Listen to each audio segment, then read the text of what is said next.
Donc je remercie notre conférencier Michel Dion de venir aujourd'hui, et je remercie aussi surtout, enfin non pas surtout, avant Michel Desseny, qui a facilité sa venue et qui va vous présenter.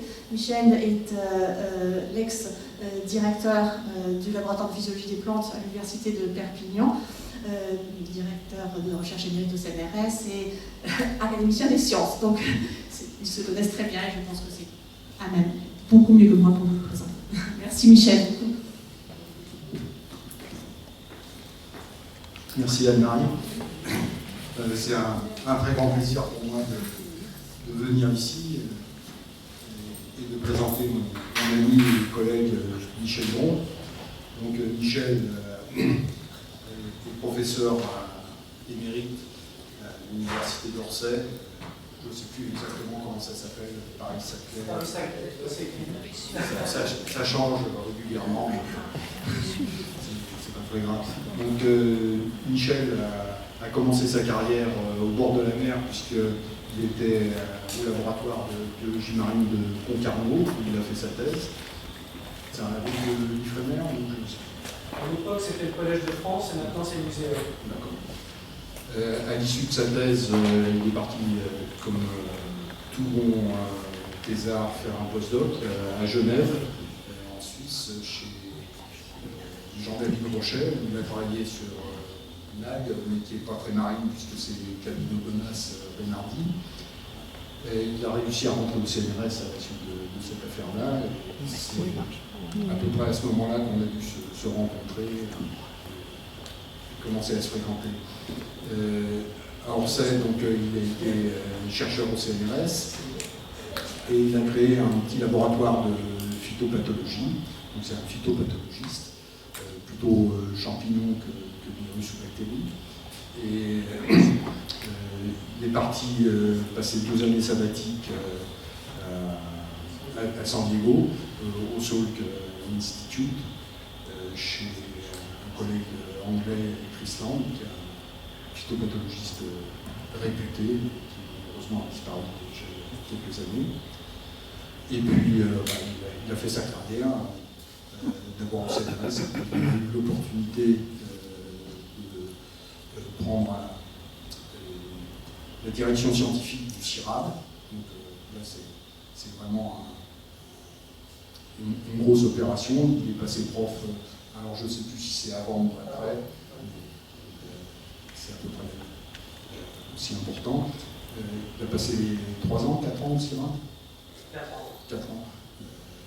Il venait régulièrement dans la région sur Montpellier, parce que le CIRAD, c'est pas uniquement un siège social à Paris. Et donc, il a beaucoup voyagé à cette période-là, Afrique, Amérique latine, etc. Et donc, il connaît très très bien les problèmes de l'agriculture et de la phytopathologie. Et c'est un petit peu de tout cela qu'il va nous parler aujourd'hui, parce que maintenant, il est retraité, il a plein de temps pour parler. Et comme il aime beaucoup parler, donc Michel va nous présenter un sujet qui est peut-être un petit peu éloigné de ses compétences directes, se nourrir et protéger la planète. Un énorme challenge pour la protection des cultures. Quand j'ai suggéré à Anne-Marie de faire venir, c'était l'année de la protection des cultures, et j'attendais qu'il parle de phytopathologie. C'est aussi bien qu'il parle de ça. Voilà. Merci beaucoup Michel. Alors, je voudrais d'abord remercier... J'ai oublié de dire que Michel est membre de l'Académie d'agriculture. Voilà, c'est écrit. Oui, donc je voudrais d'abord remercier votre association de m'avoir invité, c'est vraiment le chapeau. Puis de voir cet amphi rempli, c'est aussi magnifique. Merci à toi, Marie, et puis au trésorier, vraiment, vous m'avez facilité la vie. Voilà. Alors que ça fait 2 ans que cet exposé est prévu, puisqu'avec la Covid, ça n'a pas pu se faire.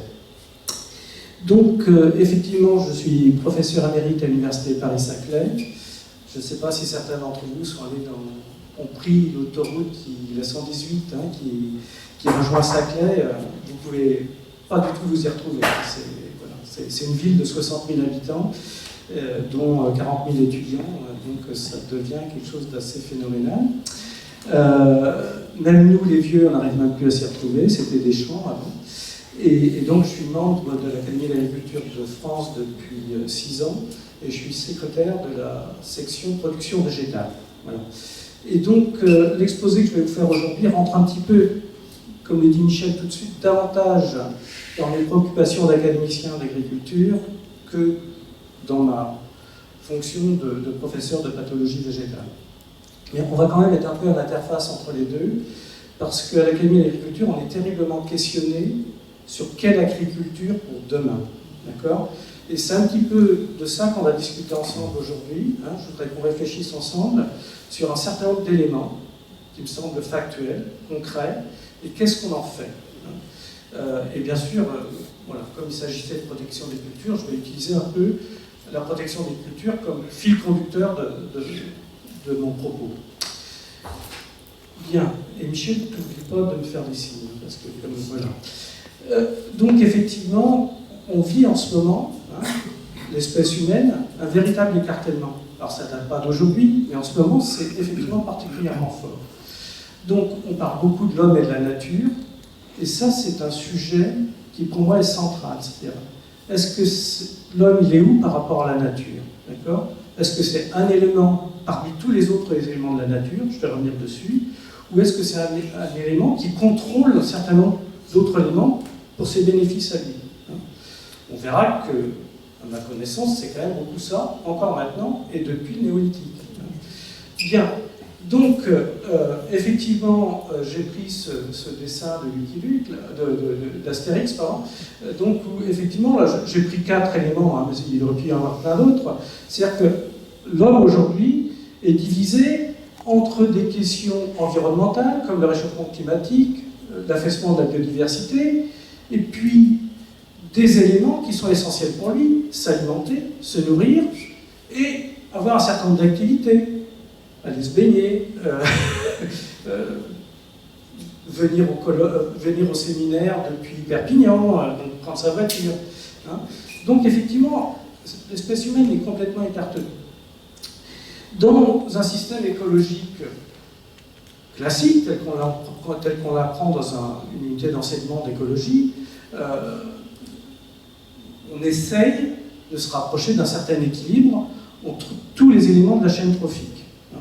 Donc évidemment, la production primaire est assurée par les plantes, ensuite il y a les premiers consommateurs, hein, qui consomment effectivement les plantes de cette production primaire, etc., jusqu'au lion qui est tout seul, d'accord ?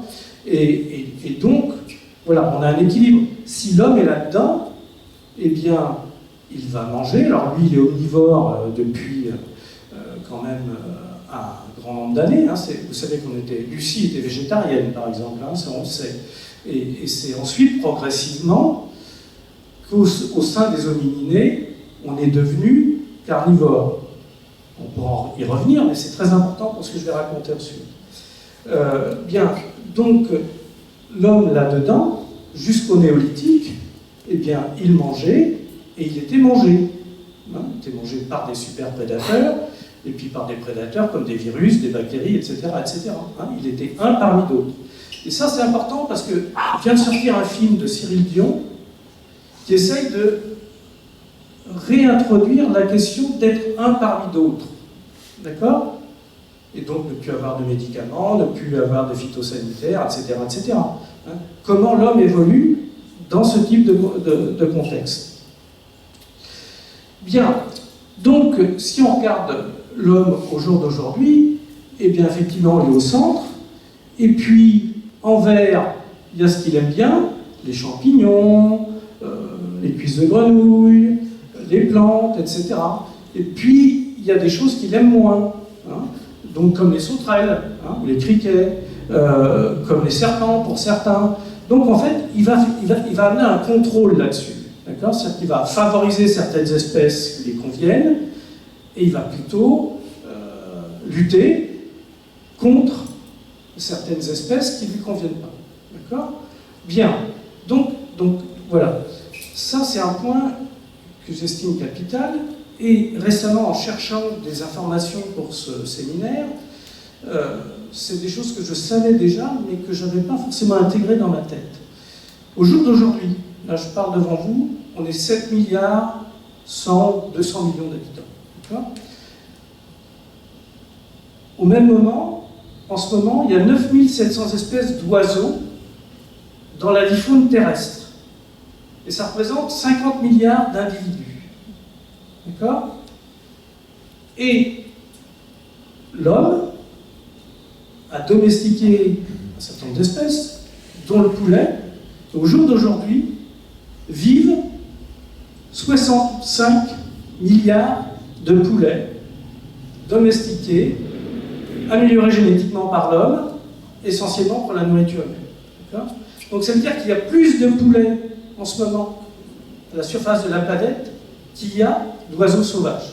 C'est pour vous montrer l'impact que l'homme a eu sur la planète depuis le néolithique, depuis la domestication de ces espèces. Bien, alors j'aime beaucoup, bien sûr, cette diapositive. Ça vous représente la démographie humaine. Donc, depuis le néolithique, ici, jusqu'à Jésus-Christ, ici vous avez l'an 1000, pardon, je prends, voilà, et ici vous avez l'an 1800. Donc, du néolithique au début du 19e siècle, on est passé, chez Homo sapiens, de quelques dizaines de milliers, une centaine de milliers d'individus à 1 milliard.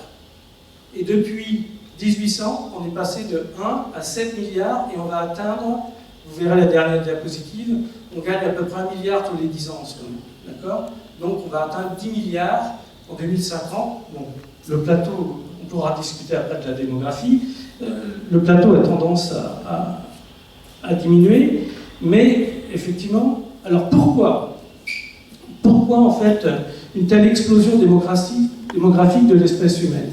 On le sait tous, hein, et moi ce que je dis c'est l'année Pasteur cette année, mais c'est à cause de Pasteur et de Corps et de compagnie, hein, parce qu'en fait, grâce à eux, la mortalité infantile s'est écoulée et l'espérance de vie a augmenté, d'accord?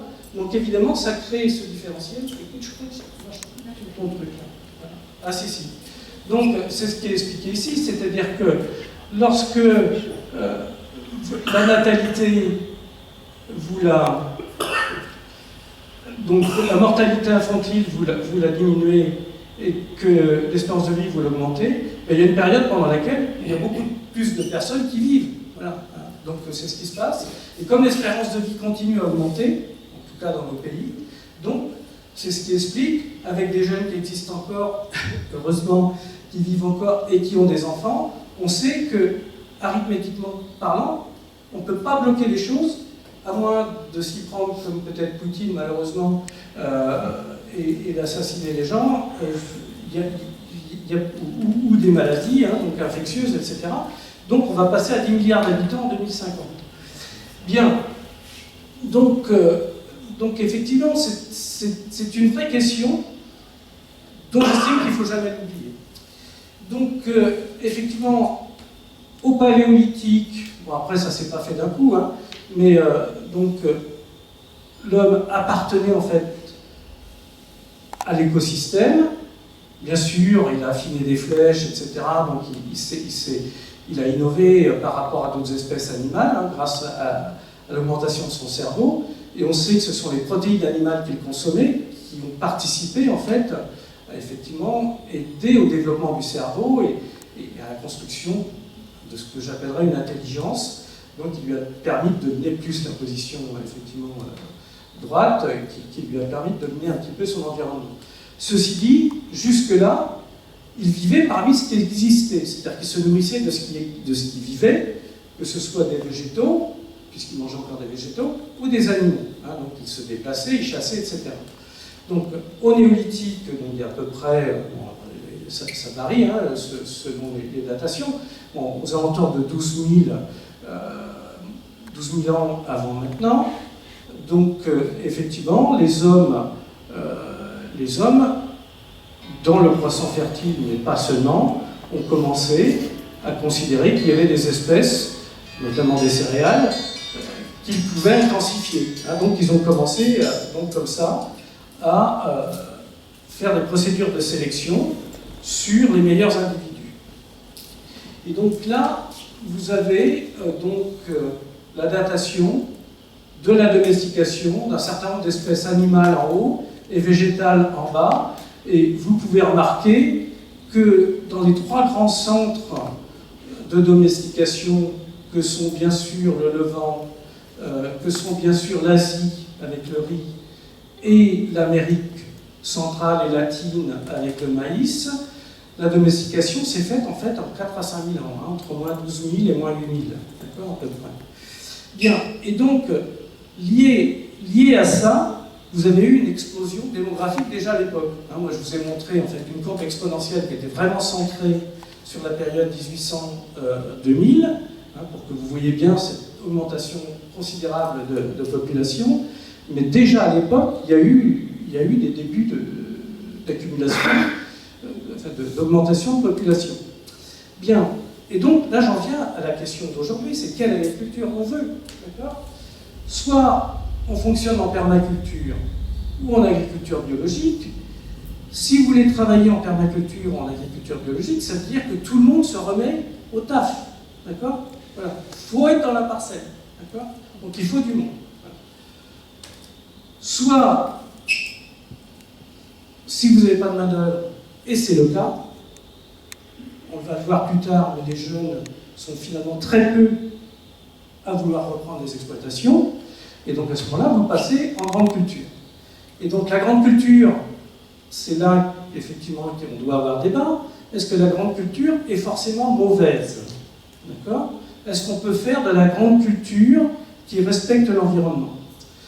Je vais vous montrer un certain nombre de photos dans lesquelles, avec les nouvelles technologies, donc que ce soit le GPS, que ce soit les caméras qui choisissent les mauvaises herbes pour traiter la mauvaise herbe, donc qui est repérée par la caméra et l'ordinateur central du tracteur, qui sont, à mon avis, largement plus efficaces que la personne, comme moi je vais vous montrer tout de suite, qui enlève les mauvaises herbes. Ceci dit, bon, bien sûr, il y a du gasoil, il y a des gaz à effet de serre, etc. Donc il y a un certain nombre. Voilà. Bien. Donc, sans doute un certain nombre d'entre vous seront allés aux Antilles. Et donc, une des pratiques très anciennes qui se rapproche le plus, on va dire, de l'agriculture biologique, voire de la permaculture, c'est le jardin créole. Et dans le jardin créole, pour ceux qui s'y sont intéressés de près, en fait, les espèces ne sont pas réparties au hasard autour de la case. D'accord ? Le bananier n'est pas n'importe où, le manguier n'est pas n'importe où.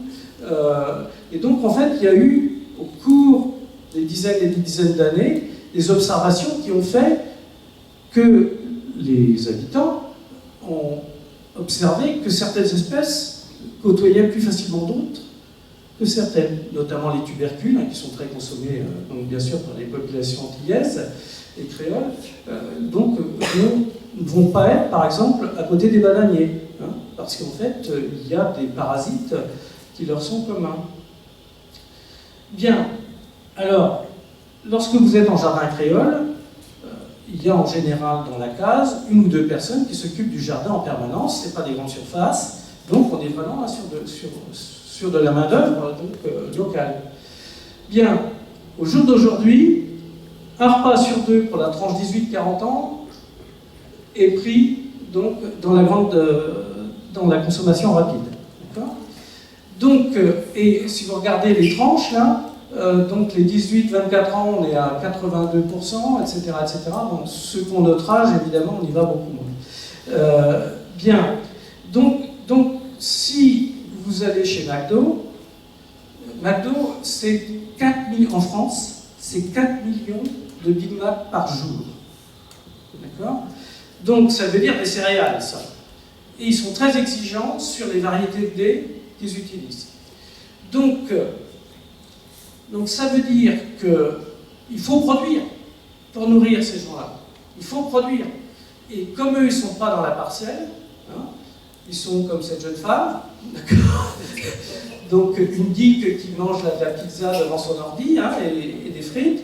Bien, moi j'en ai un à la maison, comme ça, je peux vous dire, donc je sais très bien ce que ça veut dire.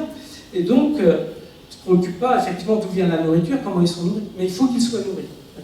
Donc, il faut absolument, effectivement, développer une agriculture qui soit performante. Alors, pas forcément celle-là, hein, ça c'est au Canada. Hein. Donc, il y a quelques années, ça ne fonctionnerait plus comme ça. Mais sur des milliers d'hectares, donc on a une monoculture de céréales, et donc on va effectivement obtenir des rendements. Mais évidemment, les terres s'épuisent, et les rendements, effectivement, sont de moins en moins performants. Donc, il faut réfléchir. Il faut réfléchir à la manière dont conduire, en fait, sa culture pour maintenir un sol qui soit productif et pour réduire au maximum les risques de maladies sur ces plantes. Bien, alors là, je vous ai montré une petite expérience personnelle. D'accord ? J'ai planté des fraisiers l'an dernier, chez ma mère, qui est dans la Sarthe, et moi j'habite dans la région parisienne. Donc ça a produit des fraises l'an dernier, hein, et puis je ne m'en suis pas occupé jusqu'au mois d'avril hein, cette année, parce que voilà, j'avais autre chose, voilà, et puis bon. Et donc j'y suis retourné. Et donc voilà exactement la situation que j'ai trouvée. Donc, au mois d'avril, d'accord, on cherche les fraisiers. D'accord. Et donc là, vous voyez la progression en fait, du désherbage à la main. J'ai fait exprès de le faire à la main. D'accord. Bien. Et voilà. Et donc, c'est pas complètement bien terminé, mais il y a de la matière organique, il y a tout ce qu'il faut pour que les... Alors, j'ai pas pris la dernière photo, mais en ce moment, il y a des fraises. Bien. Ceci dit, vous voyez, j'ai mis 6 heures pour dégager 100 mètres carrés. Bien. Donc, le travail manuel, c'est bien, mais ça prend du temps. D'accord. Bien. Et donc, c'est pas comme ça qu'on va nourrir les 4 millions de macs donc par jour. Donc, c'est une vraie problématique. Alors, il y a un certain nombre de critiques vis-à-vis, bien sûr, de l'agriculture, c'est-à-dire que, à gauche, vous avez un cercle vertueux écologique, hein, l'arbre, il fait de la photosynthèse, les feuilles vont tomber, il va y avoir une nitrification, etc. Et donc, vous avez comme ça un cercle vertueux, de circulation de matière, donc que ce soit pour l'azote, pour le carbone, etc. Lorsque vous faites de l'agriculture, et donc ça peut être aussi un sujet de discussion important, moi j'ai beaucoup de mal avec le terme agroécologie, je vais vous expliquer pourquoi. C'est-à-dire que, bon là vous avez un champ de maïs, donc bien sûr il y a un cercle vertueux partiel comme ici, puisque une partie du maïs, donc bien sûr les grains vont être récoltés, donc ils vont être extraits, c'est la récolte. Une partie du chaume, pas tant que ça, va être recirculée, donc il va être broyé, ça va être éventuellement labouré, sauf si c'est du sans labour, ça va être gratté, et donc ça va revenir dans le sol, donc pour nourrir en fait la microflore du sol. Bien sûr, pour avoir une culture de qualité, on va avoir des importations extérieures, des intrants d'origine fossile, donc pour ce qui est des engrais, et éventuellement des pesticides pour se protéger contre les ravageurs et les maladies. D'accord ? Et là-dedans, il y a des choses qui vont être absorbées, bien sûr, par la plante, et puis il y a des choses qui vont passer à travers, d'où les algues vertes en Bretagne, et d'où aussi un certain nombre de pesticides qu'on va retrouver dans l'eau, dans les sols, etc., et dont certains sont considérés comme potentiellement cancérigènes, comme les néonicotinoïdes, par exemple, ou perturbant en fait les abeilles. Bien, donc en fait on a un cycle ici qui est modifié par rapport à un cycle écologique normal. Et moi ce qui me gêne avec agroécologie, j'entends bien le terme qui a été donné par les Anglais, c'est-à-dire qu'ils ont dit l'agroécologie c'est une agriculture qui tient compte d'un certain nombre de propriétés de l'écologie, d'où agroécologie. Personnellement, je ne vis pas de la même manière en étant en Académie d'agriculture, c'est-à-dire que l'agriculture, c'est ce que vous avez à droite, et l'écologie, c'est ce que vous avez à gauche. Et c'est très différent. C'est même pratiquement à l'opposé. Puisque quand vous avez de l'agriculture, vous allez protéger la parcelle pour ne produire que du maïs, alors que quand vous êtes dans le monde de l'écologie, vous ne voulez justement pas que du maïs, vous voulez plein d'espèces. Donc, effectivement, ça s'oppose. Bien, alors, je suis pathologiste, donc je ne vais pas vous en montrer beaucoup, mais là vous reconnaissez forcément cette maladie, c'est le mildiou. Hein. Donc, qui est dû en fait, on l'appelle un champignon, mais c'est beaucoup plus proche des algues brunes que des champignons ascolycètes ou basidiomycètes. Et vous le savez tous, lorsque vous commencez à avoir des taches de mildiou sur pommes de terre ou sur tomates comme ici, c'est quasiment foutu. Voilà, il n'y a pratiquement plus rien à faire. Donc, parce que, bien sûr, ça attaque les feuilles, mais ça se propage très rapidement. Hein, donc vous voyez ici un certain nombre de feuilles et de tiges de feuilles qui sont très attaquées. Et bien sûr, le tubercule donc, est attaqué. Bien, et donc, voilà. Et donc, en 8 jours, une parcelle de 10 hectares est terminée. C'est complètement anéanti. Et donc, dans les jardins, vous avez dû le constater, et vous avez dû constater que depuis un certain temps, les gens qui plantent des tomates, ils mettent des petites maisons au-dessus, c'est pour éviter que la pluie tombe directement sur les tomates, et donc fasse éclabousser les spores, c'est ce que je vais vous montrer avec le cycle du mildiou ici, sur les voisines, et donc, évidemment, se contaminent entre elles. C'est ça le principe de toutes les petites constructions que vous voyez sur les plantations de tomates. C'est en gros faire des mini-serres donc pour protéger la pluie directement. Et donc là, vous avez le cycle de Phytophthora infestans, qui est l'agent en fait du mildiou, de la pomme de terre et de la tomate. Et donc, pour peu que vous ayez à la plantation quelques tubercules, puisque c'est des tubercules qu'on plante, qui soient légèrement infectés, voilà, pratiquement rien. Donc, il y a des petites structures qu'on appelle des conidiophores, donc, qui vont se développer sur le tubercule, qui vont contaminer la tige qui sort et les jeunes feuilles. Et donc, vous allez avoir un premier cycle de multiplication conidiale. Donc, c'est la reproduction non sexuée, qui est très fréquente chez les champignons. Et à la température d'aujourd'hui, un cycle de multiplication asexuée, c'est de l'ordre de 4 jours. C'est-à-dire que tous les 4 jours, vous avez des dizaines de millions de spores qui sont produites et qui vont, bien sûr, passer aux plantes voisines, surtout s'il pleut. Et puis, pendant l'hiver, évidemment, il y a le passage par le sexe, donc pour assurer la recombinaison et assurer de nouvelles souches. Bien, donc, le pathologiste et le spécialiste de protection des cultures, il va tenir compte de tous ces éléments de cycle pour essayer de voir comment s'y prendre pour éviter que la maladie se développe. Et vous comprenez, je vois qu'on est tous pas tout jeunes, et donc vous savez tous qu'après la guerre, les Américains nous ont amené un certain nombre de médicaments, mais nous ont aussi amené les pesticides, d'accord? Bien, les Allemands aussi, enfin les Américains beaucoup. Et qu'est-ce qu'il y a de mieux qu'un pesticide, quoi? Parce qu'en fait, vous tuez l'ennemi. Hein, voilà. Donc, alors que s'il faut essayer de favoriser l'immunité, etc., on a bien vu pour le Covid, hein, c'est compliqué. Bien, donc quelles sont les solutions? Bien, ben là, vous avez, c'est des chiffres des États-Unis, donc eux, ils aiment bien estimer les pertes sous forme de dollars, et donc vous voyez que c'est des sommes considérables qui sont perdues aux États-Unis, rien que pour ces 5 maladies-là, donc le flux bactérien de la poire, donc la maladie la plus importante de la pomme, voilà, le dépérissement du verticillium, la pyrrhus du riz, le chancre du citrus, la tavure de la pomme, excusez-moi, voilà, j'ai des trous. Donc voilà, aux États-Unis, on considère dans les pays occidentaux que c'est 15 à 20% de la récolte qui est perdue en raison des maladies et des ravageurs, et dans les pays tropicaux et méditerranéens, puisque c'est des régimes plus chauds et plus humides, très souvent, on estime que c'est entre 35 et 50% de la récolte qui est perdue. C'est-à-dire que vous récoltez 100% en théorie, et en fait, vous ne récoltez que 60 ou 50%. D'accord?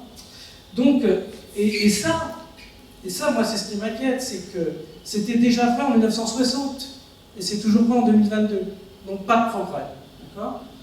Donc, bien. Alors, comment on s'y prend?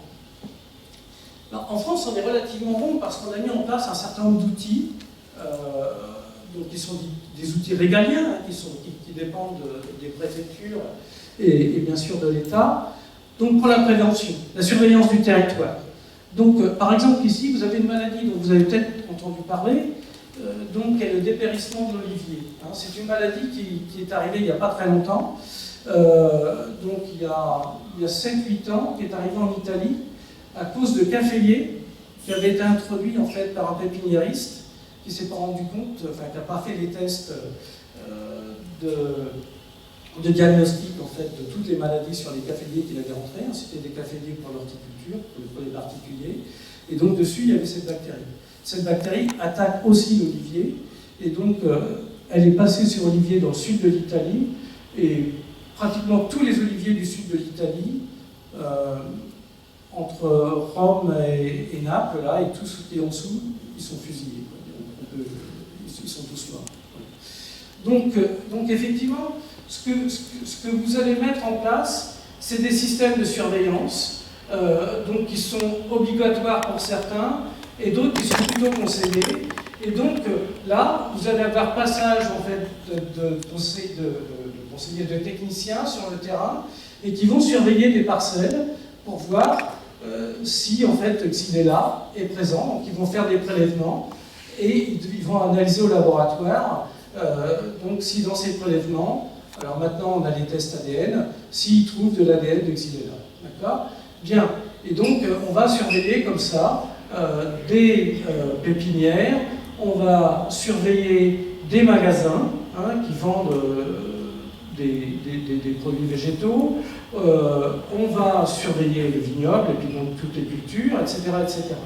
Et puis on va surveiller aussi tous les engins mécaniques, hein, parce que les engins mécaniques peuvent transporter des spores, etc., etc.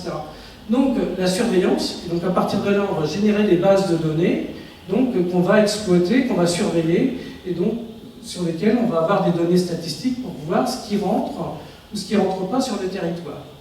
Bien, donc vous voyez qu'ici en France, par exemple, donc vous avez le bulletin de santé du végétal qui est envoyé, donc là on est dans une région viticole, ici à Banyuls, donc qui est envoyé à tous les viticulteurs, donc toutes les semaines, pour leur donner les alertes potentielles en fonction des données climatiques, en fonction d'observations sur des parcelles expérimentales, de risques de présence hein, de maladies.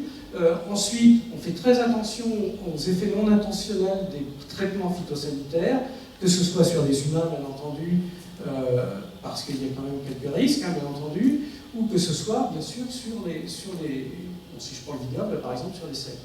Et puis, donc, on va aussi suivre tous les organismes, ben, c'est le cas de Xylella, par exemple, des organismes nuisibles qu'on ne connaît pas, mais qui peuvent être introduits de manière accidentelle. Et, ben, la Covid, c'est un bel exemple. Hein. Voilà. Donc, d'ailleurs, ce qui est vrai pour les plantes, ce qui est vrai pour l'homme est vrai pour les plantes, hein, donc c'est un peu similaire. Michel, je suis à combien? Ok, ça va. Bien, alors, si malgré la surveillance et les pratiques donc agricoles, mécaniques, etc., au champ préventives, je parlerai un tout petit peu des variétés après, donc vous avez des interventions curatives. Donc, et vous verrez que toutes ont des avantages et des inconvénients. Donc, et j'insiste là-dessus, parce qu'évidemment, les gens qui défendent l'agroécologie, c'est zéro pesticide, et c'est aussi très peu de travail mécanique, puisque travail mécanique, ça dit gaz à effet de serre, ça dit nuisance sonore, etc., etc. Donc vous avez la lutte mécanique, par exemple ici pour les mauvaises herbes, vous avez la lutte biologique, et ça c'est facilement, facilement utilisable pour des prédateurs, hein, comme ici. Vous avez des œufs d'hyménoptères donc sur une larve ici, de papillons, qui consomment les feuilles. Le problème, on pourra en discuter avec la lutte biologique, c'est que quand vous introduisez un nouvel organisme, il faut être sûr que déjà cet organisme fait le boulot pour lequel on l'a introduit, et qu'après ils ne s'intéressent pas à autre chose et qu'ils se maintiennent, etc. Et il y a eu énormément de catastrophes, hein, donc avec la lutte biologique, en particulier en Australie. Hein, si vous connaissez un peu l'histoire des lapins et compagnie en Australie, ils font lutte biologique sur lutte biologique sur lutte biologique parce qu'ils ne s'en sortent pas. Hein. Donc on peut prendre beaucoup d'exemples comme ça. Il y a quelques exemples réussis, hein, notamment sous serre. Bien, alors la lutte chimique, donc par le biais de molécules phytosanitaires, qui peuvent être des molécules de synthèse ou des molécules issues d'extraits végétaux, etc., etc. On reviendra sur la lutte chimique un petit peu, parce que la lutte chimique qu'on a connue il y a 20 ou 30 ans est en train d'évoluer considérablement, comme je l'ai dit tout à l'heure, et donc on peut se rendre compte qu'il y a de la lutte chimique aujourd'hui qui est pratiquement plus rassurante que certaines pratiques de lutte biologique. Et puis, alors, je parlerai très peu de ça, mais en fait, on peut stimuler les défenses naturelles des plantes par le biais en fait, d'un ensemble d'hormones végétales qui sont volatiles et qui peuvent effectivement, au moment où il y a des risques, hein, si le bulletin de santé du végétal vous dit eh bien, il y a risque de développement de cette maladie, à ce moment-là, vous pouvez pulvériser en fait cette hormone qui va stimuler les défenses naturelles des plantes, et je vais vous en parler tout de suite. Voilà. Parce que l'idéal, c'est quand même de se défendre soi-même. Alors, bien, cette pratique-là, évidemment, c'est une pratique qui existe encore, que vous voyez encore dans les parcelles, mais effectivement, c'est ce qui a donné lieu à l'agribashing, c'est-à-dire que des gens qui interpellent les agriculteurs et qui leur disent c'est scandaleux, etc. Bien, d'ici 10 ans, vous verrez plus ça, ce sera interdit. D'accord ? C'est-à-dire des pulvérisateurs avec de la dérive considérable, parce qu'en fait, ben voilà, on va dire, le produit sort des buses et il est vaporisé, et donc c'est très efficace vis-à-vis de la production végétale, mais s'il y a un peu de vent, etc., il y en a autant qui va partir dans l'air à des grandes distances, supérieures des fois à 200-300 mètres, hein, puisque ça a été tracé, que sur la culture. Bien, alors vous savez, il y a un énorme débat sur l'utilisation des produits phytosanitaires. Donc ici, malheureusement, j'ai récupéré cette période-là, c'est pas la meilleure. C'est une période qui va de 1998 à 2011. Mais ça donne une petite idée, hein, puisque vous savez que, en fait, le Grenelle de l'environnement, puis les plans éco-phyto, donc de réduction des produits phytosanitaires, c'est d'arriver à 0 produit phytosanitaire à l'horizon. Normalement, c'était 2018, maintenant c'est 2025, et on n'y sera pas, hein, je peux vous le dire. Bien, et donc là, vous avez le cuivre et soufre, qui sont encore considérés comme des produits de lutte biologique, et Dieu sait si le cuivre est un métal toxique, et le soufre un peu aussi à haute dose, et donc en vert, c'est les fameux produits de synthèse, dont les néonicotinoïdes, etc. Et donc, dans cette période-là, vous voyez que les tonnages avaient plutôt baissé, hein, donc on était monté à 89 000 tonnes en 99. Il faut faire attention, parce que des fois, pour des questions de prix, les gens achètent l'année d'avant, donc en fait, vous avez des modulations comme ça. Mais on voit bien que c'était plutôt à la baisse légère pour les produits de synthèse, et légèrement à la baisse aussi pour le soufre. Avec l'agriculture biologique et ses normes, donc depuis 2015-2016, le cuivre et le soufre, qui sont entre guillemets les grands sauveurs de l'agriculture biologique aujourd'hui, ont plutôt tendance à remonter, et les chiffres sont là, plutôt tendance à remonter, et à l'hectare, les producteurs d'agriculture biologique utilisent plutôt plus cuivre et soufre que ceux, entre guillemets, d'agriculture conventionnelle. Par contre, évidemment, ils n'utilisent pas du tout de produits de synthèse, comparé, bien sûr, donc, aux gens de l'agriculture conventionnelle. Donc là, il y a un débat là-dessus. Hein. Bien. Alors évidemment, l'idéal, ce serait de ne pas utiliser de produits, je suis bien d'accord. Donc je vais passer sur le Grenelle, hein, puisque ça, c'était les objectifs. Et donc, l'idéal, c'est d'utiliser en fait les propriétés naturelles, soit de la plante, de sa propre immunité, sur lesquelles je vais venir tout de suite, soit, effectivement, des approches comme la lutte biologique, que ce soit par des piqûres d'hyménoptères sur des larves, ou que ce soit donc plutôt les larves de sauterelles que de coccinelles, que les coccinelles même sur des pucerons. Bien, et donc la lutte biologique, vous voyez bien, ça peut être bien sûr des macro-organismes comme les coccinelles, ça peut être, bon, par exemple en ce moment, je ne sais pas si vous avez du buis ici dans la région, mais donc c'est une catastrophe, en tout cas chez nous, hein, donc, dans le nord de la France, tous les buis ont été fusillés entre mars et maintenant, par une pyrale, et donc, ce produit qui est un produit bactérien, donc Bacillus thuringiensis, donc des souches de Bacillus thuringiensis, participe à contrôler, si vous faites une taille forte, donc cette maladie du buis est très préoccupante.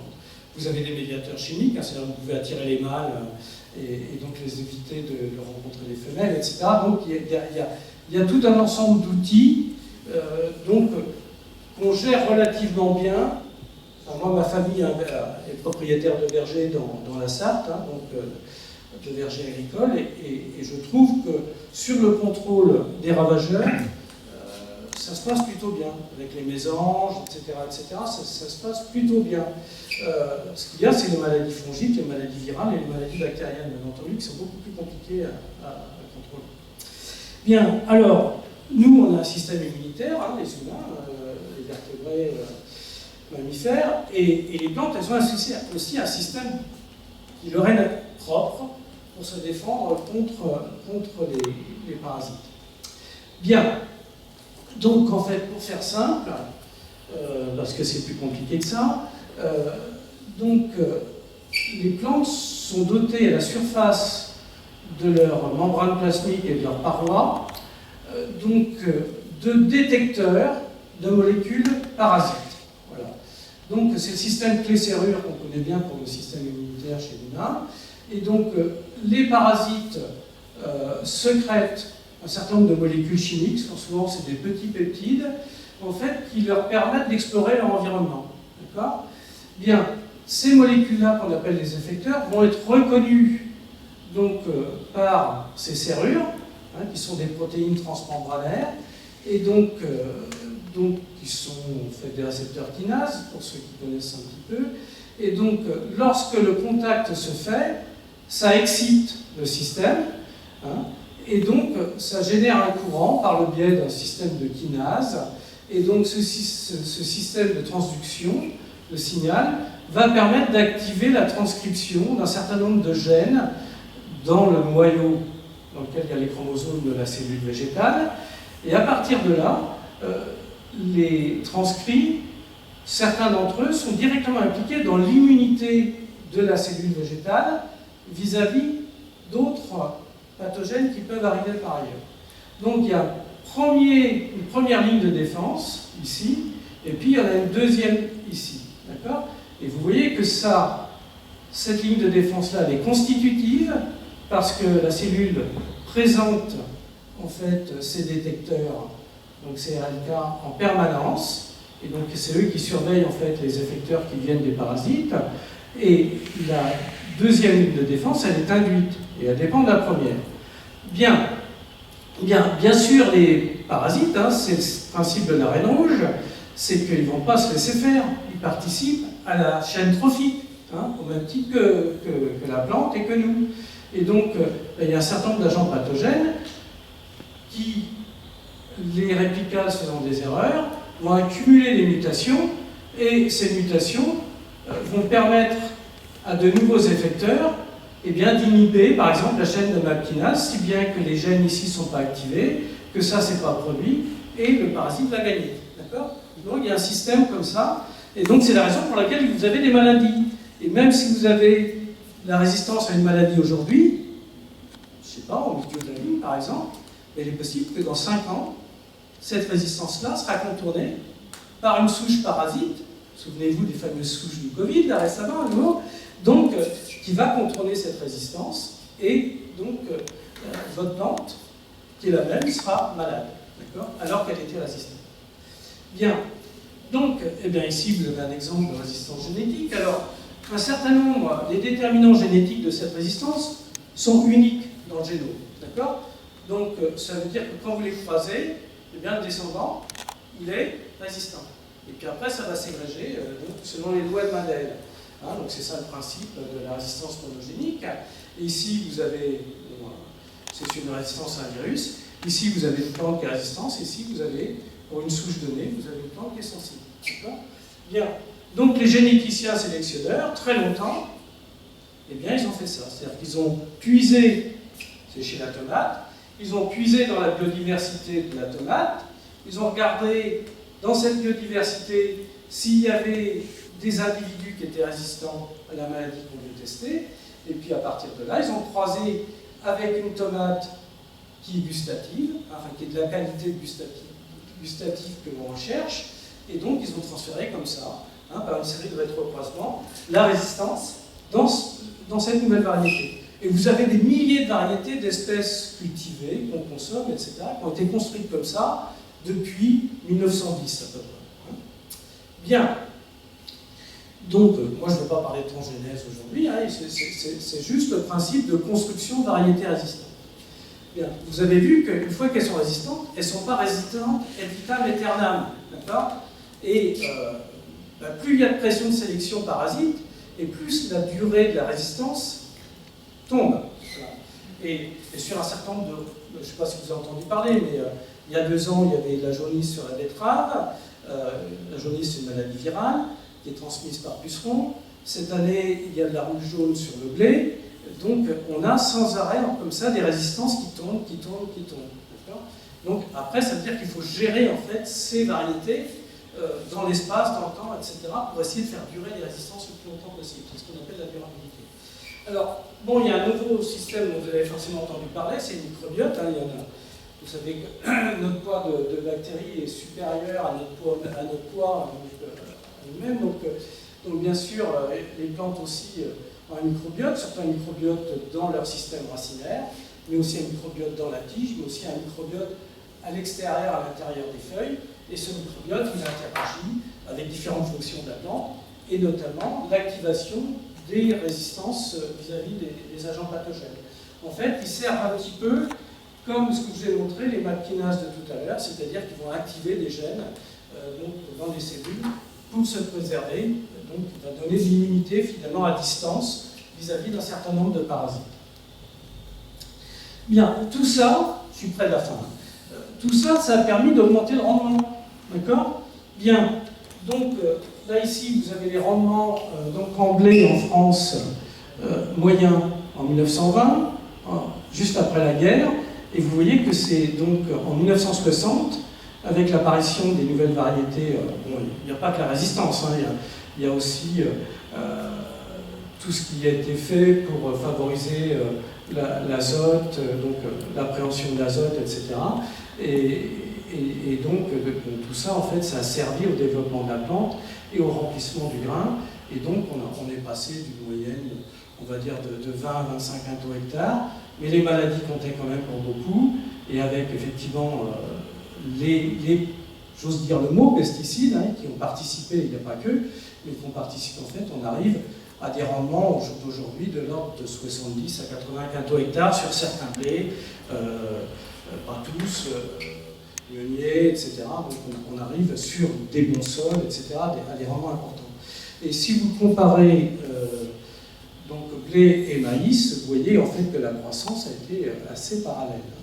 Bien, et donc on ferait betterave, on ferait n'importe quelle espèce, ce serait la même chose.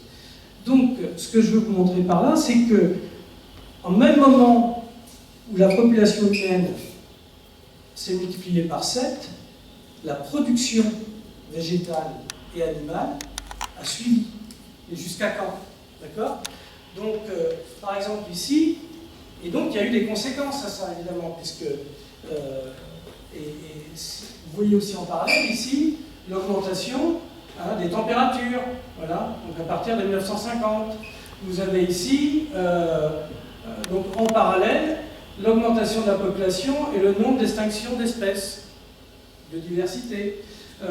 Vous avez ici le méthane, le nitrite d'oxygène et l'oxyde de carbone. Donc effectivement, plus il y a d'activité humaine, dont l'agriculture, et plus un certain nombre de marqueurs de l'environnement se dégradent. Voilà. Et donc maintenant, le problème, c'est le titre de mon topo, hein, c'est comment résoudre le problème, c'est-à-dire nourrir l'humanité tout en préservant la planète. Bien. Et donc, ici, on regarde donc l'augmentation future de la population de la planète, donc à l'horizon 2100. Et donc vous voyez que, on sait tous, la plus grande augmentation, parce que c'est dans ce territoire-là qu'il y a le plus de jeunes et qui vont avoir des enfants, c'est l'Afrique. D'accord ? Bien. Et comme je vous l'ai dit tout à l'heure, c'est en Afrique qu'on perd 50% de la production depuis tout le temps. Bien. Et ça continue encore aujourd'hui. Et donc, ça veut dire que peut-être que c'est sur ce continent-là que l'humanité devrait faire des efforts. Plutôt que de vivre ce qu'on vit en ce moment avec des quantités, malheureusement, de population qui essaient de traverser la Méditerranée et pour qui ça ne se passe pas bien, c'est peut-être aider à ce que cette agriculture africaine puisse nourrir, selon les vœux des Africains, la population africaine. J'ai été 4 ans au CIRAD, donc totalement dédié effectivement à ces zones intertropicales, et je me suis rendu compte qu'on a fait échec sur échec. On a essayé de mécaniser, ça a été un raté monstrueux. On a essayé de se substituer aux organismes d'agriculture et de développement, ça a été un échec monstrueux. Et c'est vrai que, bon, même avec les meilleures volontés du monde, c'est difficile de trouver les méthodes pour que les transports, pour que la conservation, etc., sans utiliser beaucoup d'énergie, d'énergie, on va dire, fossile, etc., on puisse permettre à ces populations qui sont en expansion, en fait, de se développer. Et donc, là, il y a un autre sujet qui est bien sûr très discuté à l'Académie, c'est celui-ci. Hein, c'est l'évolution, en fait, de la demande mondiale en produits végétaux agricoles. Hein. Et donc, bon, là, vous voyez, par rapport à l'augmentation humaine, c'est clair qu'il y a une augmentation substantielle, et la plus grosse demande, c'est pour l'alimentation animale. Et puis, depuis quelques années, aussi pour les biocarburants et l'agrochimie. Hein. Mais clairement, c'est la question de l'alimentation animale. Donc, est-ce que l'homme doit redevenir végétarien?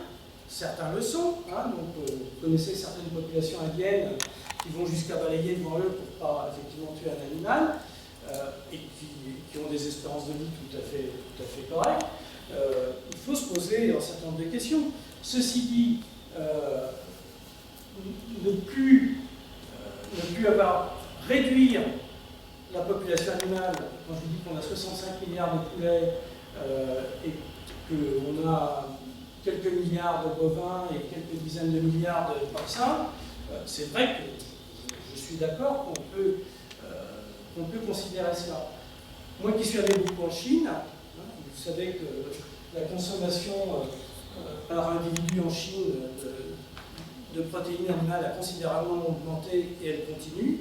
Quand vous dites aux Chinois, il faudrait que vous arrêtiez de manger de la viande, ils vous regardent et vous disent, mais vous, ça fait combien de temps que vous mangez de la viande? J'ai eu le même résultat au Brésil, hein, quand on essayait de participer en fait, à la conservation de l'Amazonie.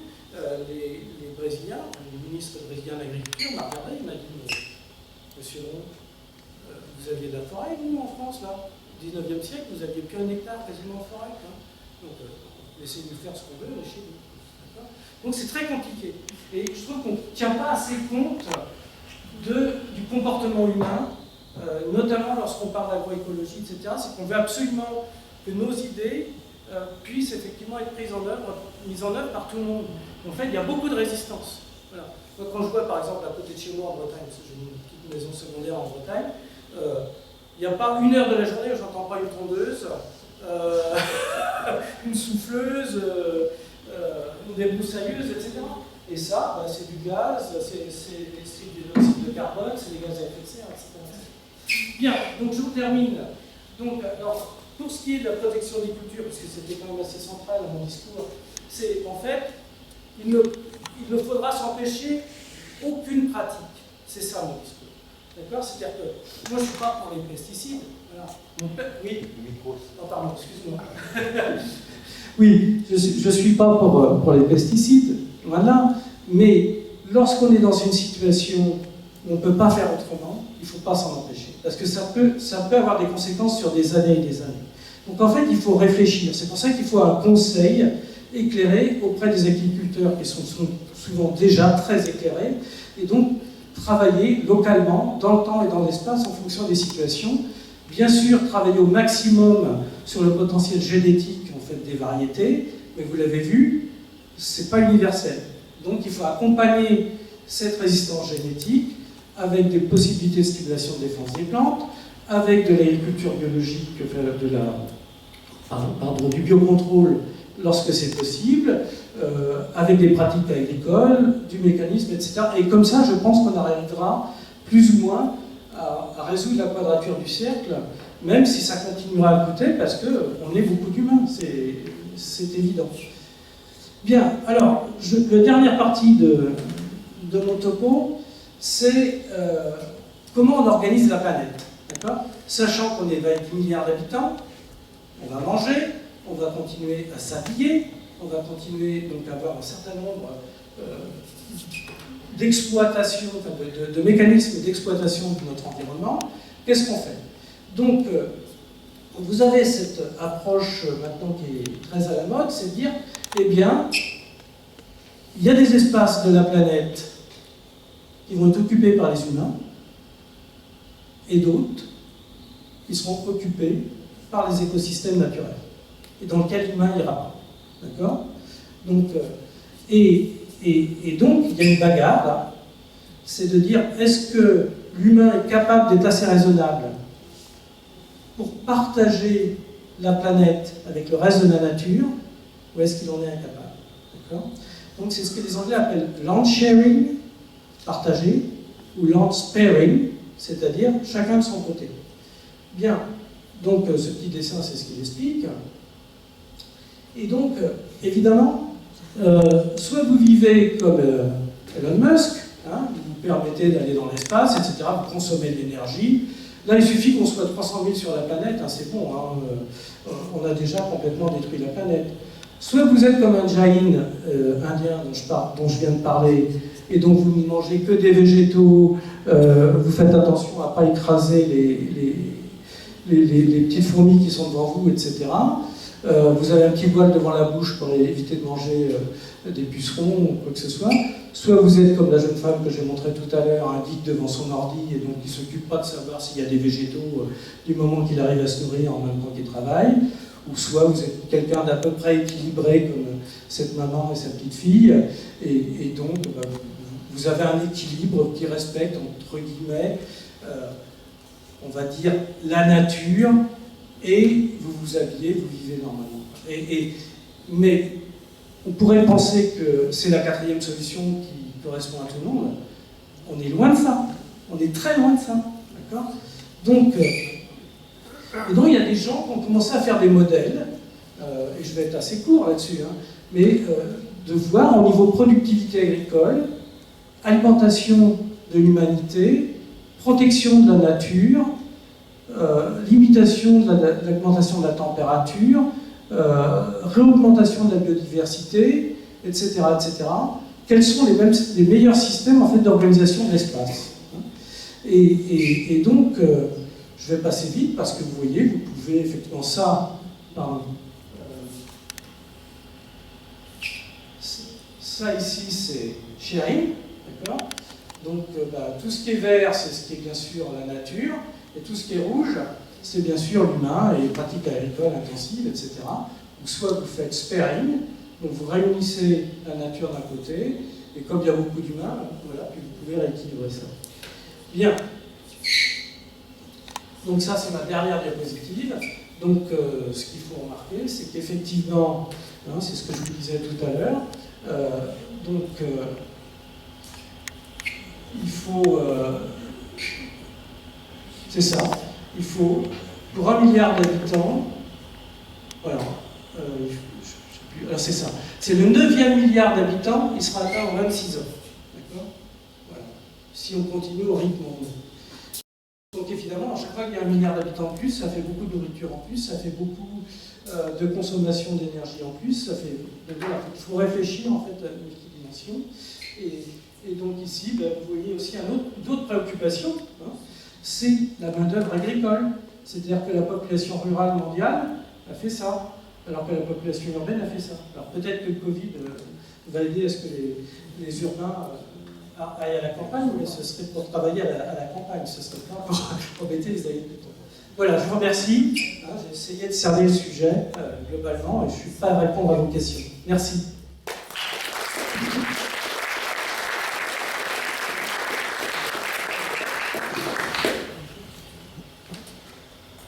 Oui. Il y a une question. Merci. Je trouve qu'il y a 2 aspects que vous avez ignorés dans la présentation du sujet. Le premier, c'est quand même que les conflits militaires en particulier sont les premières formes de disette, en particulier dans l'Afrique subsaharienne et noire. Et la deuxième partie, c'est l'importance du pognon. Je m'explique. J'ai fréquenté quelque temps le Mali et je me suis aperçu que le riz de Thaïlande coûtait moins cher que le riz produit sur place, ce qui conduisait à la migration des gens qui produisaient le riz vers Bamako et vers chez nous. Ça, c'est le premier point. Et le deuxième point, qui est plus une interrogation, c'est de savoir quel est l'intérêt agricole de flanquer des panneaux solaires sur des terres fertiles. Voilà. Que faut-il en faire? Merci pour ces questions, qui sont effectivement excellentes. Je vais commencer par la deuxième, c'est tout simple. Si vous regardez le bilan économique d'une exploitation, voilà, il gagne plus d'argent avec une éolienne qu'avec 5 hectares de blé. D'accord? Donc là, voilà, c'est fait. D'accord? Même chose pour le soleil. Donc voilà, moi je connais un agriculteur que je fréquente assez souvent, il a 400 hectares, il a 50 éoliennes, 4 000 € net par éolienne, d'accord? Il ne fait pas ça avec ses 400 hectares, d'accord? Voilà. Donc ça c'est le premier point. Deuxième point, je suis d'accord avec vous hein, sur la critique des points que je ne vais pas aborder parce que je ne peux pas tout aborder d'une part. Et puis donc pour ce qui est de l'Afrique, la situation est tellement complexe. Moi je connais très très bien la vallée du fleuve, Sénégal. C'est exactement. En fait, on a investi la coopération européenne, hein, donc française, l'AFD, les Allemands, la DFZ, etc. On a investi peut-être de l'ordre de 10 milliards d'euros sur l'aménagement de la vallée du fleuve Sénégal, pour faire de la riziculture. D'accord ? Il y a de la riziculture et coûte 10 fois plus cher que le riz qui est importé de Thaïlande ou surtout du Vietnam maintenant. D'accord ? Bien. Donc, effectivement, ça ne fonctionne pas. Et le fric, il est là au milieu aussi. Hein, parce que vous me parlez, il y a le fric aussi. Mais effectivement, je suis d'accord. Je suis d'accord là-dessus. Mais je ne veux pas vous provoquer, mais l'Afrique, on est les principaux responsables, pas tout seuls, les Anglais aussi, les Allemands aussi.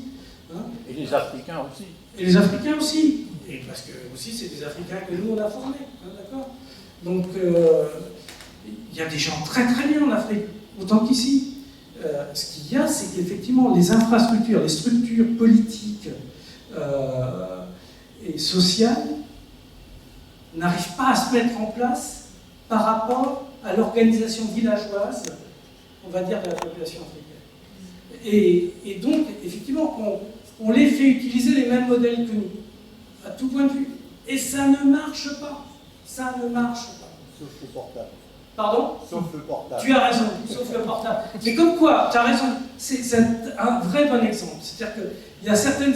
Malheureusement, quelque part, hein, le tam-tam était beaucoup mieux, mais quelque part, tam-tam, c'était un portable, si tu veux.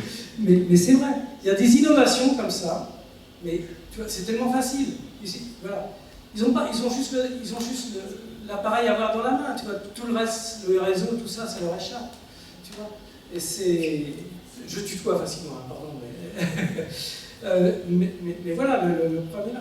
Moi l'Afrique que je connais bien, hein, donc, parce qu'avec le CIRAD, bien sûr, Je ne pense pas qu'il y ait un des pays de l'Afrique intertropicale que je n'ai pas fait, et même de l'Afrique du Sud. Elle m'inquiète de A jusqu'à Z. Tu prenais l'exemple du Mali, là. Mais c'est catastrophique. Moi, on a un copain commun avec Michel qui travaille sur Dogondouchi, pour ceux qui connaissent parmi vous. C'est dans le sud du Niger. Et donc on essaye. Vous savez que le Niger, c'est le pays au monde qui a la plus forte natalité aujourd'hui. C'est 7,5 par femme à peu près. D'accord ? Bien.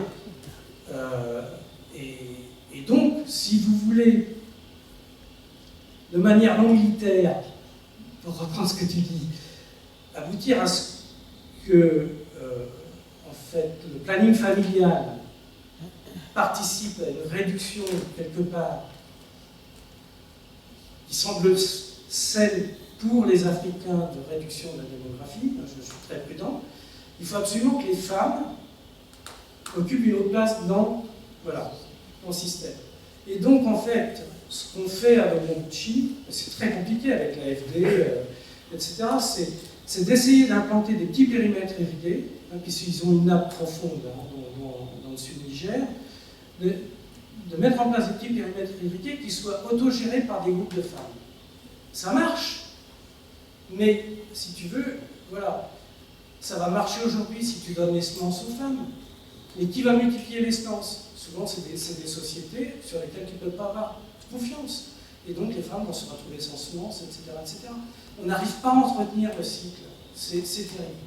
Et après, bon, les guerres, je suis d'accord, mais le découpage des frontières, enfin bon, et encore aujourd'hui, les conflits entre les agriculteurs et les éleveurs, puisque, bon, bien sûr, il y a ces passages, etc. Je suis complètement d'accord là-dessus.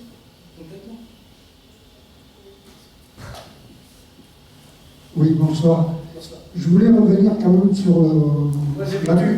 votre présentation sur l'agriculture biologique.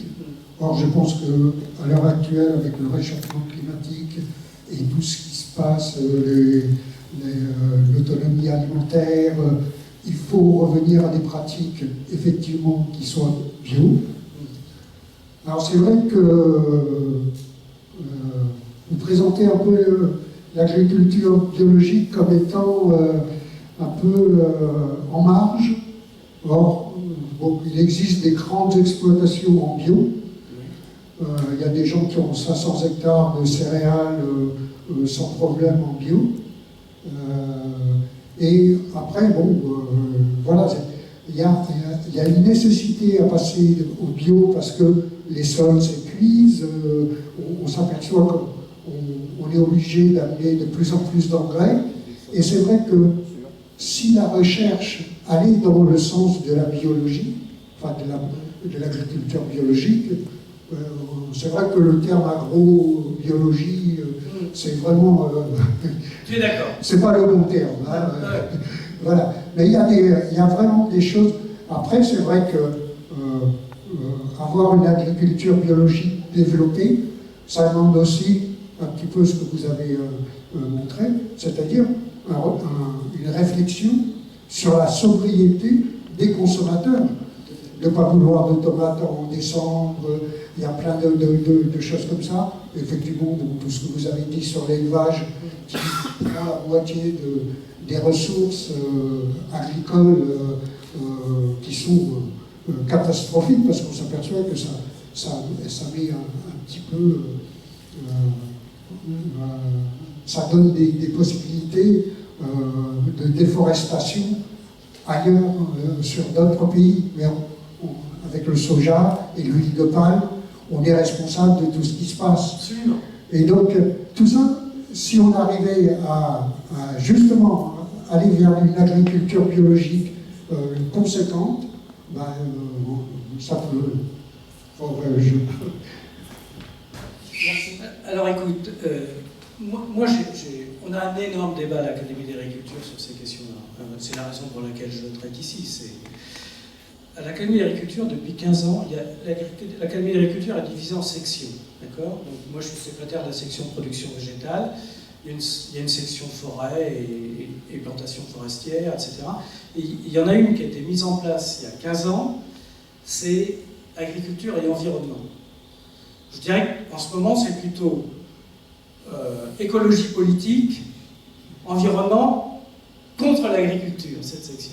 Et c'est vrai que c'est compliqué en ce moment, mais je suis très content qu'ils soient là, ces gens-là. Hein. Donc, ceci dit, je ne voudrais pas qu'ils tournent en rond, et nous aussi. D'accord ? Je veux qu'on travaille ensemble. Moi, ce que je souhaite, c'est qu'on travaille ensemble. Donc, j'ai visité une exploitation, alors ça va te faire hurler certainement, mais donc il y a 15 jours, dans le nord de la France, 3000 hectares. D'accord ? 3000 hectares. C'est très rare en France, hein, ça va être une des plus grosses exploitations en France. La plus grosse en Europe, c'est 35 000 hectares en Roumanie, donc 3000 hectares, c'est énorme. Bien, et c'est là tout le sujet des conflits. 3000 hectares, il y a 10 employés, c'est tous des ingénieurs. Donc tout le matériel est piloté, GPS, informatique, caméra. D'accord ? Donc tout est du numérique, de la photo, voilà, et un petit peu de mécanique. J'ai regardé, c'est 800 hectares de pommes de terre, ils étaient en train de planter. Donc j'ai vraiment observé, puisque c'est un membre de l'académie de ma section qui est propriétaire de cette exploitation, on a regardé ensemble comment ils fonctionnent. Donc ils mettent des sciepans pendant l'hiver, c'est en fait ces fameuses plantes que vous mettez en couverture pendant l'hiver pour éviter en fait qu'il y ait du lessivage du sol, etc. Et aussi pour pomper un certain nombre de molécules qui sont en surnombre dans le sol, en particulier l'azote. Bien. Et ensuite, donc, au moment où il va préparer sa terre, il mesure la quantité de matière organique qu'il a dans ce sol et la quantité de racines du scipan qui reste, si tu veux, dans la ligne de plantation en fait, des tubercules. Bien. L'ingénieur qui donc, est sur la machine ne regarde pas dans le sens de la conduite, il regarde dans le sens de la plantation et donc les 6 ou 7 moniteurs électroniques qu'il a devant lui. D'accord ? Et donc là, il va mesurer effectivement, si tu veux, si le sol est trop fin, si le sol, comme il a ses mesures en azote et qu'il a effectivement toute la cartographie, s'il doit rajouter de l'azote en même temps qu'il met le tubercule, etc. Et quelque part, même si on peut être très critique vis-à-vis de cette mécanisation et de ce machinisme numérique qui coûte énormément d'énergie, hein, voilà, on imagine déjà qu'on envoie un mail, l'énergie que ça prend, effectivement, c'est considérable. Mais en termes d'agriculture biologique, il n'est pas forcément si mauvais que ça. Tu vois ce que je veux dire ? Voilà. Oui, oui. Tu vois ce que je veux dire ? Donc, moi, ma position, c'est que tous les types d'agriculture doivent exister. C'est-à-dire, le jardin créole, c'est extraordinaire. Moi, t'as vu comment je traite mes fraisiers, quoi. Et je continue comme ça parce que ça me donne des références. D'accord ? Bien. Mais je me dis que, si tu veux, là, j'ai dû visiter 6 ou 7 fermes dans le mois qui vient de se passer, entre le nord de la France et la Beauce. Alors évidemment, c'est que des grandes exploitations. Aucun enfant va reprendre. 0. Donc ça veut dire que le système de gestion du foncier est en train d'exploser. Tu vois, maintenant, ça devient des gros capitalistes, etc., qui fonctionnent avec des coopératives, etc. Donc effectivement, on se retrouve en tension sur la production agricole, et tu as vu le monde rural, comment il est en train d'évoluer. Juste une petite remarque. Moi, j'ai eu l'occasion d'aller dans les lycées agricoles TESA et Rivesaltes. Tous les élèves présents, quand on leur demande en quoi vous voulez prendre une exploitation, une ferme, ils disent en bio. Oui, je t'entends, mais... Ils disent en bio. Et là, l'exemple que vous me citez, franchement, c'est pas de l'agriculture, c'est de l'exploitation de la terre. Alors, c'est de la technologie. Oui, mais c'est une exploitation de la terre. Et une fois que c'est comme les fermes des 1000 vaches, qu'on a pris comme exemple sur l'élevage, où on fait de l'élevage, mais qui n'est pas de l'élevage, c'est de l'élevage hors sol. On amène simplement des... De toute façon, elle n'a pas été ouverte, hein, tu sais. Voilà, voilà, elle n'a pas été ouverte. Voilà. Mais moi, je pense que de toute façon, on n'arrivera pas à fonctionner qu'avec, on on va dire, du jardin créole, quoi, et même pas de l'agriculture biologique, même si je suis d'accord que, si tu veux, l'idée, c'est effectivement de faire en sorte que les sols s'épuisent peu, qu'on mette le moins possible d'intrants fossiles, et qu'en fait, il ne faut pas aller l'un contre l'autre. Voilà, c'est la sobriété des consommateurs. Voilà. Ça, c'est pas gagné. Ça, c'est pas gagné. Oui. Bonsoir. Alors, Bonsoir. je suis élève de Supaco. Oui. J'y suis passée il y a 20 ans. Et je ne vais pas sortir très optimiste de votre intervention parce que je vois que toutes les clés de production et la variété des modes de production a déjà été enseignée il y a 20 ans. Donc ma question est qu'à l'époque on nous disait nous avons la capacité de nourrir l'intégralité de la planète, donc le nombre d'habitants qui était, j'en sais rien, en 2000, je ne sais pas combien on était. Est-ce que c'est toujours le cas aujourd'hui? Et est-ce que donc il y a toujours un problème de répartition? Et voilà, c'était ça ma question principale, et ça faisait un peu écho à votre intervention, monsieur, de dire que finalement il y avait d'autres verrous à lever que purement ceux qui étaient de l'ordre de la production, bien qu'on découvre quand même des questions environnementales qui étaient beaucoup moins abordées auparavant. Donc est-ce qu'il y a d'autres verrous, sûrement d'autres verrous à lever? Donc est-ce que là on est en mesure de l'ouvrir tout le monde aujourd'hui? Si tu veux, les préoccupations qui sont les miennes et celles de l'académie, globalement, même si on n'est pas d'accord du tout les uns avec les autres, c'est d'une part qu'effectivement la démographie humaine, même si elle marque le pas, c'est pas gagné, parce qu'il y a, je parlais d'Elon Musk, mais il n'est pas le seul, à investir des quantités considérables d'argent.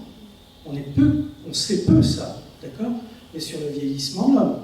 C'est-à-dire que lui, il se verrait bien immortel, il le rêve évidemment. Donc c'est pas le seul. Donc si tu veux, il est possible, on dit tous que la limite, l'âge limite, si tu veux, c'est de l'ordre de 125, 130 ans, etc. Ici, on est dans un laboratoire très reconnu de biologie. Moi, je connais des gens qui ont travaillé sur le vieillissement des champignons, mais pas seulement. C'est pas impossible qu'un jour ou l'autre, on résolve le problème des télomères, etc., et qu'on arrive à passer des seuils qui semblent finis pour l'instant en termes d'espérance de vie. Est-ce que ce sera bien de vivre 500 ans?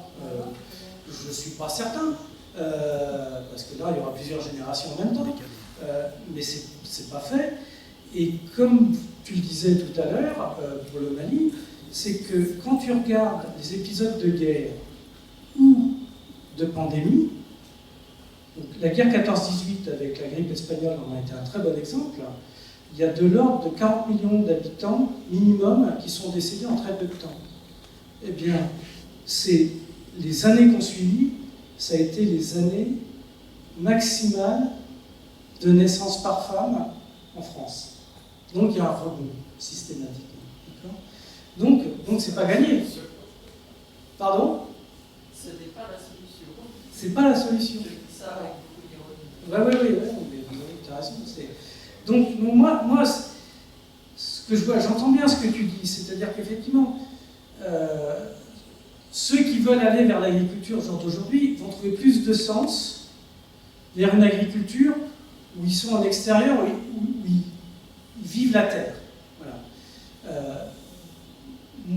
Moi j'espère, mais ce que je vois, c'est quand même que le nombre d'exploitants agricoles en France, mais en Europe globalement, est passé, voilà, ça va être à la louche, mais 1970, je dirais 4 millions à peu près, et au jour d'aujourd'hui, on est à peine à 400 000, d'accord? Voilà. Donc ce que je vois, c'est ça. Ce que je vois aussi, c'est que les jeunes, même si j'entends bien ce que tu dis, quand même ne sont pas si nombreux à vouloir reprendre ce type d'activité, sauf peut-être par l'informatique. C'est pour ça que la robotisation peut participer à être, j'ai pas dit que c'était la solution, mais ça peut participer à être une parmi d'autres des solutions.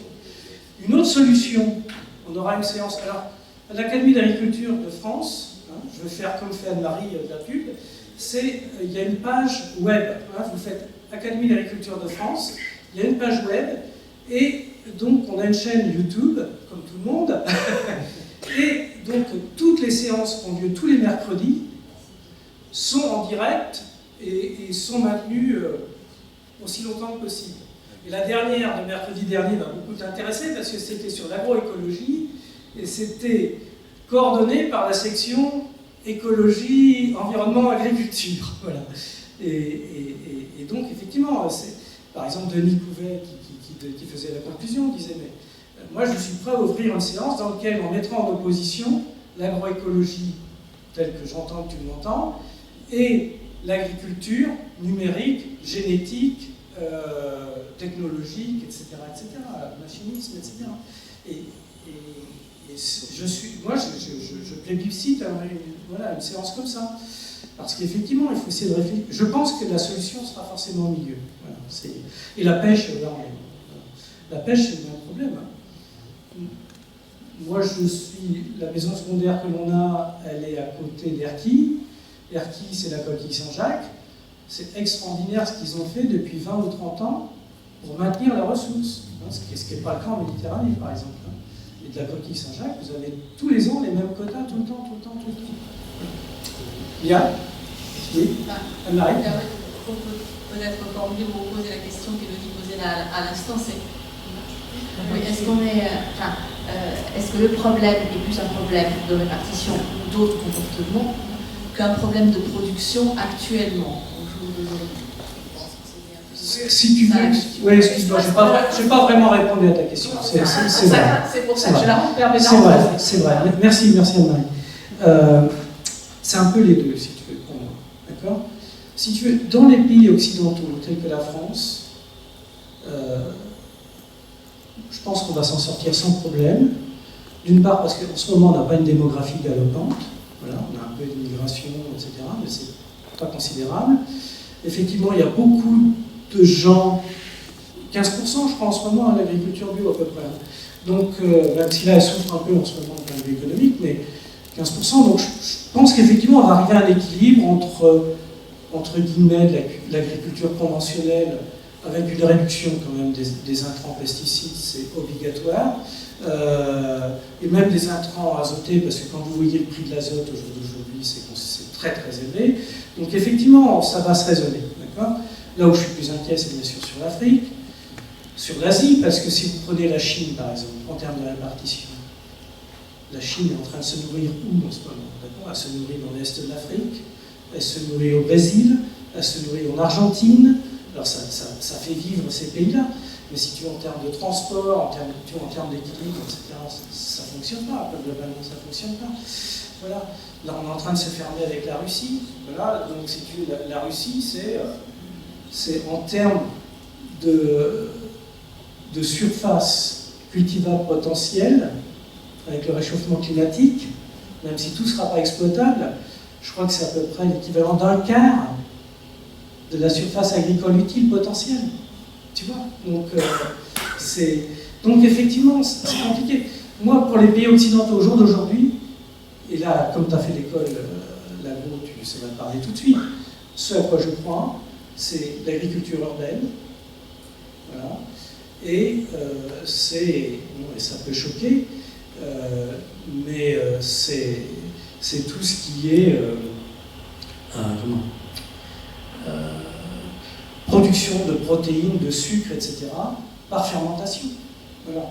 Et donc là, effectivement, il y a... Mais ce sera, comme tu dis, ce ne sera pas du tout la même alimentation. Voilà, ce ne sera pas la même alimentation. Mais effectivement, on va en sortir. L'homme est très résilient. L'espèce humaine est très résiliente. Il va y avoir de la casse, mais on va s'en sortir. Sauf si ça monte de 15 ou 20 degrés, donc évidemment, il y a un moment... De toute façon, l'espèce humaine disparaîtra un jour, comme toutes les espèces. Faut pas se faire... Oui, tu voulais dire? Oui, l'agroforesterie n'a toujours pas fait de percée significative. Pardon, je ne sais pas entendu. L'agroforesterie. L'agroforesterie, c'est une solution. C'est une solution. Je ne sais pas si vous avez vu, il y a un rapport récent, notamment pour réenrichir la biodiversité, qui dit qu'une parcelle, ça ne devrait pas dépasser 3,5 à 4 hectares. J'ai discuté avec des agriculteurs de Beauce qui ont des parcelles de 500 hectares depuis le 19e siècle, ils ne voient pas comment ils reviendront en arrière. Le gars chez qui j'étais, il a une moissonneuse, il a une barre de coupe de 16 mètres. 16 mètres, tu vois. Donc les bandes de 6 mètres, etc., tu penses plus, quoi. Voilà, donc voilà, c'est compliqué. Mais effectivement, il y a quand même l'Union européenne a quand même financé, on peut dire ce qu'on veut, ils ont financé je ne sais pas combien de kilomètres de haies. Et moi je vois en Bretagne, tu vois énormément de haies qui reviennent. Voilà. Donc effectivement, il y a quand même des progrès. Il y a des progrès. Et on voit des espèces qui reviennent. Hein. Moi, chez mes parents, je voyais plus de bus, je voyais plus de faucons, je voyais plus de lièvres, etc. Et on revoit ces espèces, on les revoit revenir. Voilà. Donc effectivement. Oui.